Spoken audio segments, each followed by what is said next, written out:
What's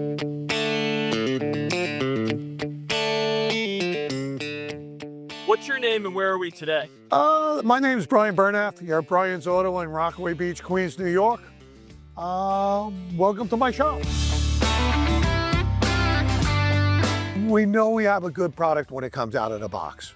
When we get in the brand X stuff, we pull it out of the box, it's roll of the dice whether we have a good part or not.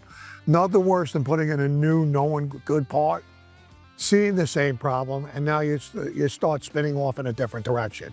You're looking at a part that's supposed to be new, quality part, and it's failed, or it's failed in a different way than the failed part that we're pulling out of the vehicle. Well, I happen to be in a small neighborhood community. Everything we do goes out the door with pretty much a goodwill warranty for basically as long as anybody owns the car. We have terrible roads, bad riding conditions.